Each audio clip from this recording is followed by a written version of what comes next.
I think what's important first is to understand that what people perceive of Joe is not what Joe is. In fact, the media has done, I think, a very good job in misdefining me, and I think intentionally so. The concern is that you hear in politics so much from a politician what people want to hear. Well, I would suggest to students that don't plug your heads in the sand and think that the system that has happened for the last several decades is going to continue in the future indefinitely, that we have to be forward-looking, and that in Alaska there's extraordinary opportunity. What we have as a nation is a bankrupt system. And so for whether it's the UAA that's dependent, whether it's the university system, I graduated from UAF, as you know, or whether it's the state transportation funds, or whether it's our Social Security recipients, or whether it's those that are utilizing Medicare, all those different entities that are receiving federal funds, if we end up with a bankrupt system, they're all harmed. And so our position is you've got to be much more future-looking in your perspective. You can't be irresponsible and say that despite the fact that we're nearing bankruptcy, we can just ignore everything and suggest that things will continue to go forward. Our perspective is it's a question of power and control. Do you feel better under the circumstance with the federal government pulling all the levers of control, basically being in charge of all the money, or would you feel better with the state in that position? And our position is that the states are by far the best administrator of funding. But it is a transition period. It's not one in which, next year everything's state administered. I mean, that's crazy. It has to take order and process, but frankly, in the long haul, many of these programs have to come over to state control because, number one, the states know better. Number two, they administer more efficiently. Number three, they won't utilize programs that they don't think they need, and they may add programs that they do need. The statement is the same way with Social Security, which says, I want to get rid of Social Security, or I want to leave our seniors out in the cold, or I'm anti-education. None of those things apply. What applies is that we are interested in applying power and control through the state, not through the federal government.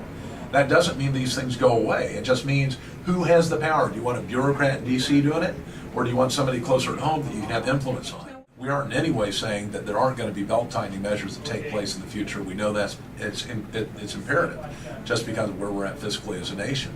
And it will happen either by the choice of Congress, or it's going to happen because we have a fiscal crisis where it has to happen.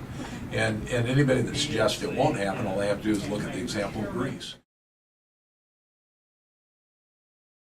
Those are the type of things that put Alaskans to work.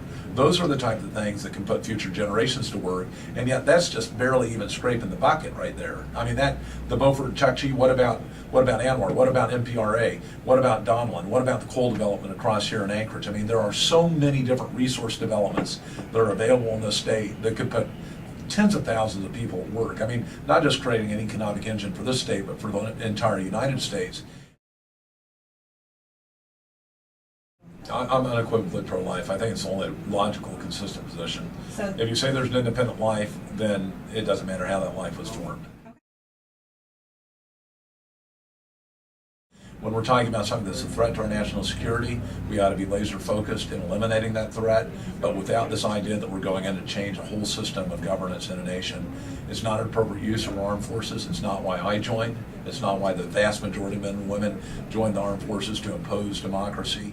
It's not a time frame issue, it's a leadership issue. And the fact of it is that we don't have enough military representation in the Congress where people really have a good idea as to what we ought to be doing. Instead, you got these people basically running the military like a Peace Corps.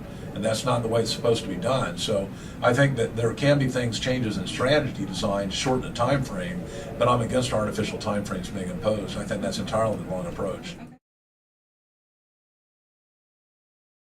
You've got right now a law that's passed for erecting the fence, but folk like Murkowski have not appropriated the money for it. So they say on the one hand we need one, but then they don't build it. And why is that? That's the question that really ought to be answered. And they can't answer the question because it's not within our national interest that they haven't done it. And I think that really what needs to happen is leadership needs to be shown on this issue as a national security issue. When you've got a porous border and you've got a lot of folk out there that want to do us harm, and yet they can slip through a weapon of mass destruction, it's also, I think, a national integrity issue. And it's a reward for the breaking of law issue. The fact that we've got folk that are within our borders that think, look, I can break the law and jump to the front of the line and get a benefit from being here because it's happened before, that's just bad policy.